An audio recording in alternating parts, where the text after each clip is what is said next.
Bom, a gente está aí com essa repercussão grande da decisão do ministro Alexandre de Moraes, que determinou a prisão domiciliar de Jair Bolsonaro. E réu, né, em processo sobre essa trama golpista, ele passa assim a ser o quarto ocupante do cargo preso desde a redemocratização. Moraes cita na decisão descumprimento da proibição de usar as redes sociais. E lembrando que no domingo o ex-presidente apareceu em videochamadas exibidas por apoiadores em manifestações a seu favor pelo país.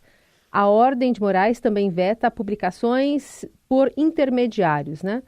E a gente tem repercussões de parte a parte, né? A mobilização de apoiadores do ex-presidente, da própria defesa, dizendo que o que o presidente falou não foi nada demais, né?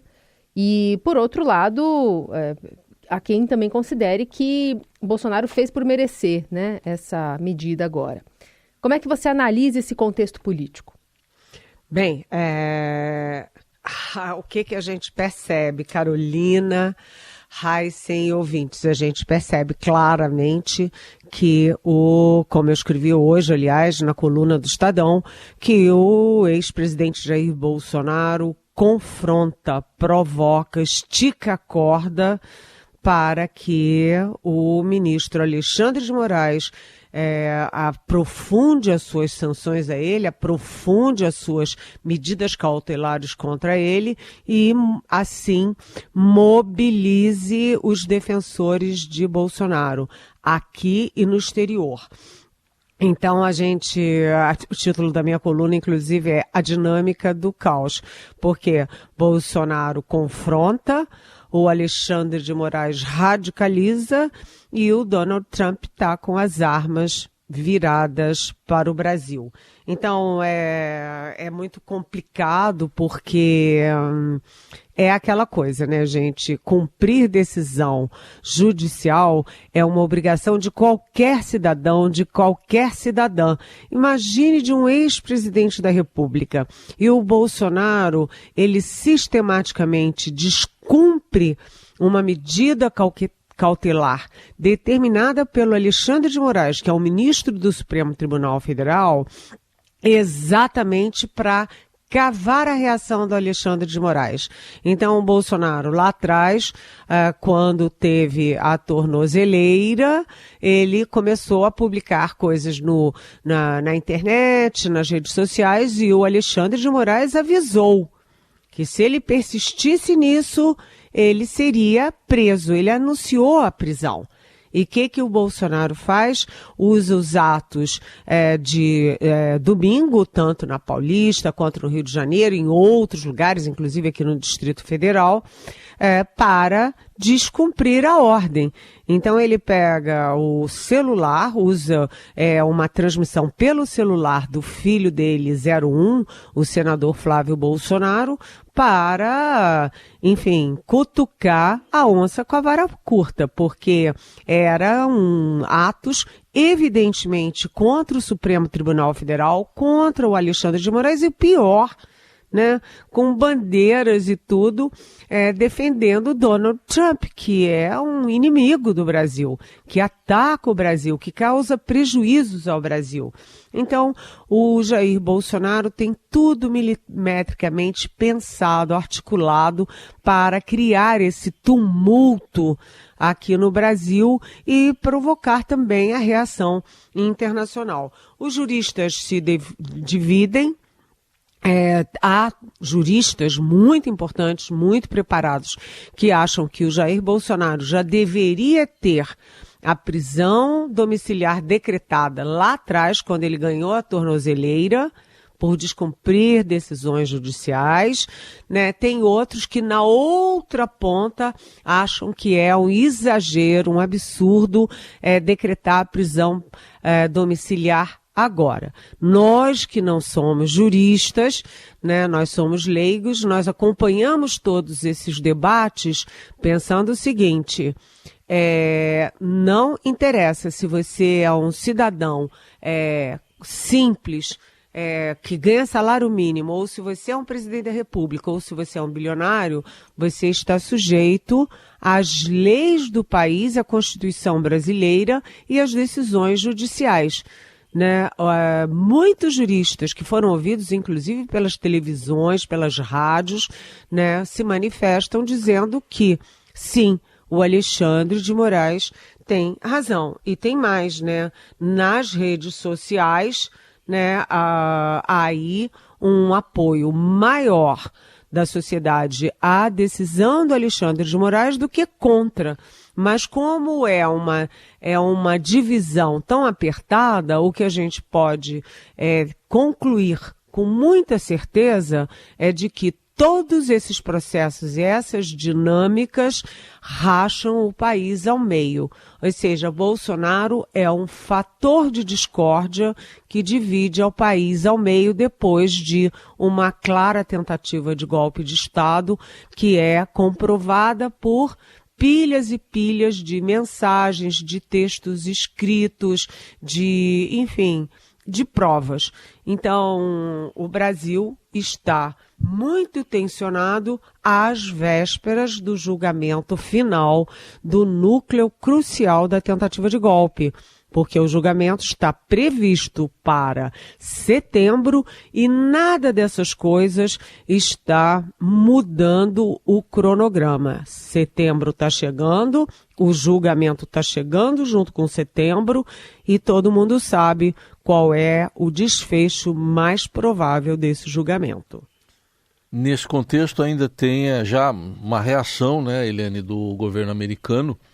O Departamento de Estado, por enquanto, é uma reação verbal, né? O Departamento de Estado condenou a decretação da prisão domiciliar de Bolsonaro, chamou o ministro Moraes de violador de direitos humanos e diz que, é um comunicado, né? Diz que silencia a oposição, Moraes silencia a oposição, mas aí no fim vem uma ameaça, né? Que vão ser responsabilizados todos aqueles que auxiliarem ou incentivarem a conduta de Moraes, Eliane. Pois é curioso porque essa postagem não é do Marco Rubio, que é o chefe do Departamento de Estado, portanto, o chanceler norte-americano.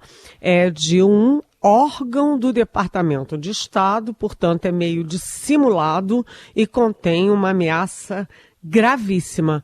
Mais uma. Então, vocês vejam a escalada. Os Estados Unidos, com Donald Trump, ameaçaram o Brasil e vão impor tarifas de 50% nos nossos produtos que chegam aos Estados Unidos.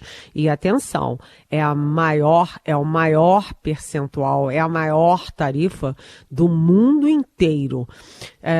Os Estados Unidos também, do Donald Trump, impuseram sanções a um ministro da mais alta corte do Brasil, que é o Alexandre de Moraes, e são sanções da lei Magnitsky, são sanções aplicadas para terroristas, né, profundos violadores dos direitos humanos, ditadores, organizações criminosas de alta periculosidade.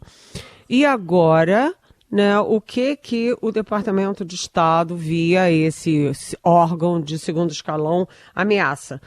Punições, aspas, punições a quem auxiliar ou incentivar as medidas de Alexandre de Moraes. O que significa isso? Né, os Estados Unidos estão botando uma espada de Damocles sobre a cabeça dos ministros do Supremo Tribunal Federal.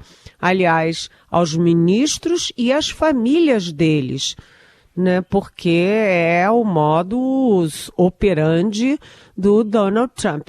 Eu achei muito interessante, para não usar outra expressão, outro adjetivo, é que nesse post o Trump, né, via o segundo órgão aí, de segundo escalão do Departamento de Estado, acusa o ministro Alexandre de Moraes de, aspas, violar o direito da oposição. Como assim, meu senhor? O Donald Trump deporta e pune as universidades americanas por terem o direito de usarem o próprio direito constitucional de criticar, por exemplo, Israel no caso de Gaza. né, pelo genocídio em Gaza.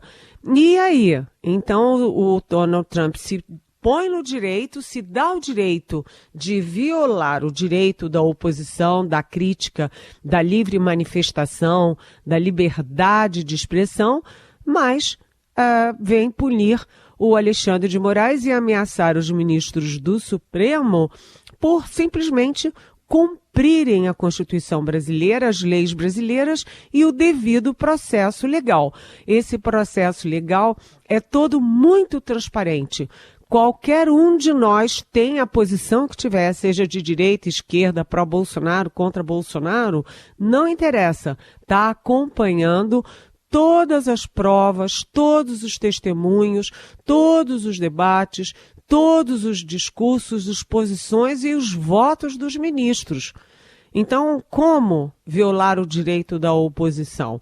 Isso é muito grave, gente, muito grave. E tem mais, isso deixa os ministros do Supremo numa posição delicada, porque se algum ou alguns deles votarem contra o Alexandre de Moraes, a favor, enfim, o que vai ficar parecendo? Que eles estão com medo,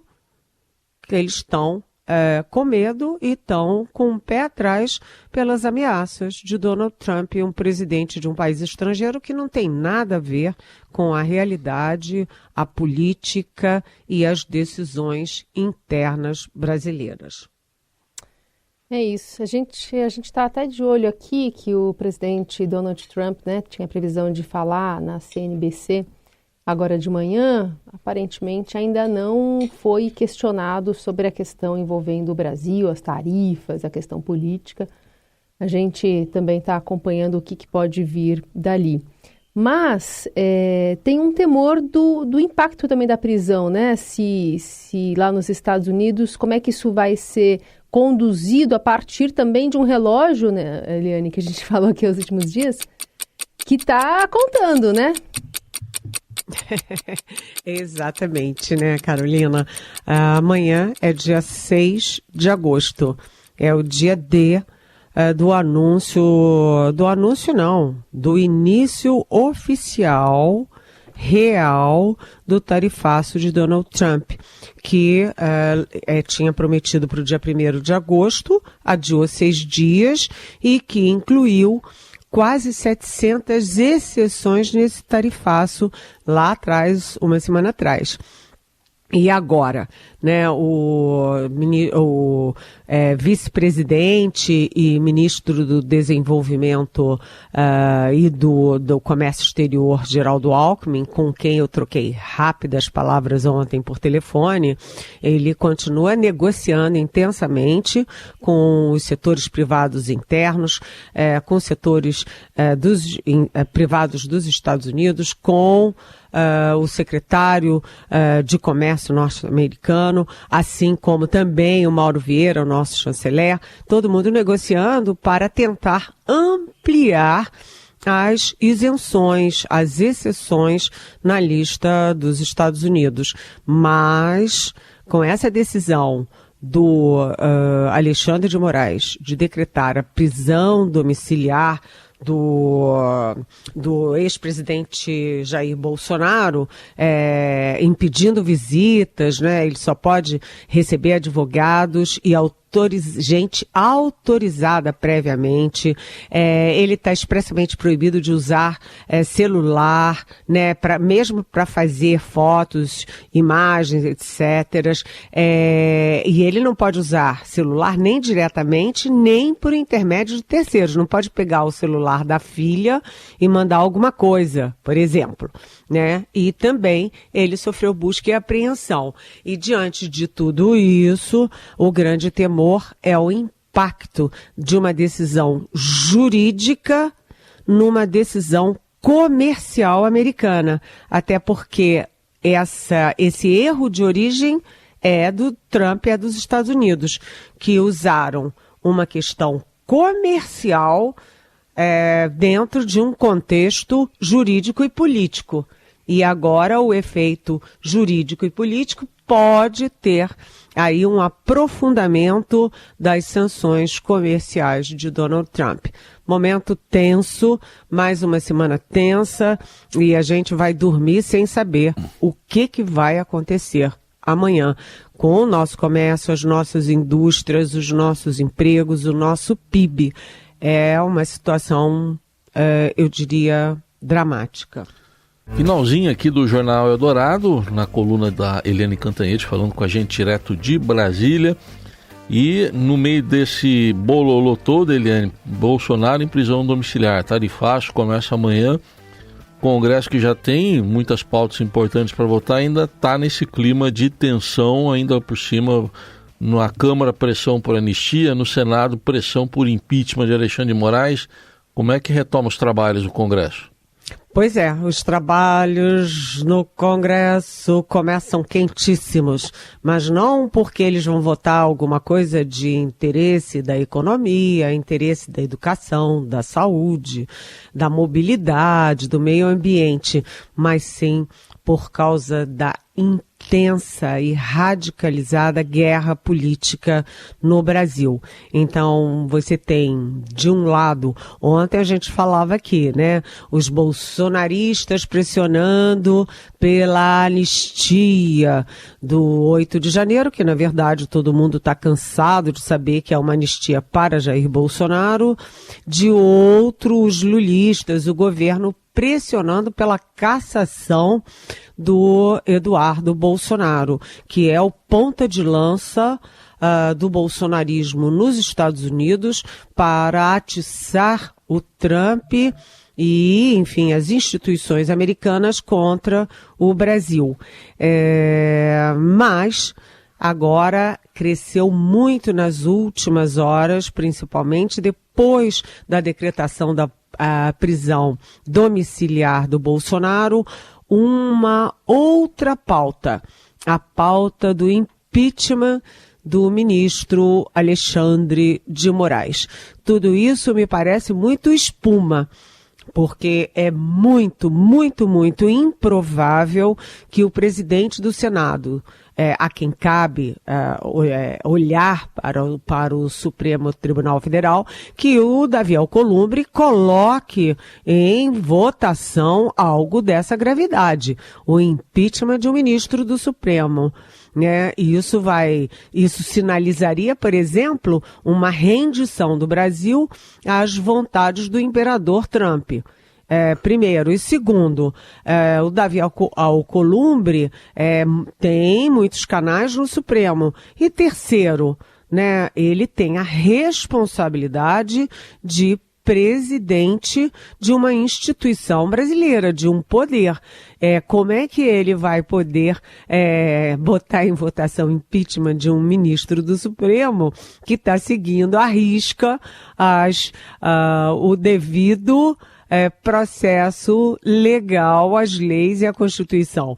Então, é mais uma espuma? Não, eu usei o termo espuma equivocadamente. É mais uma bomba que vai ficar pairando sobre o Congresso Nacional. Então, eu repito, anistia, cassação do Eduardo Bolsonaro e impeachment do Alexandre de Moraes. Gente, a gente está tendo uma semana atrás da outra, muito, muito carregadas, todas elas, e com muitas indefinições, muitas tensões, e eu sugiro ao nosso prezado ouvinte, a nossa prezada ouvinte, acompanhem, leiam, ouçam, para não serem levados pela essa onda da internet. A internet tem uma guerra insana, que é uma guerra ideológica.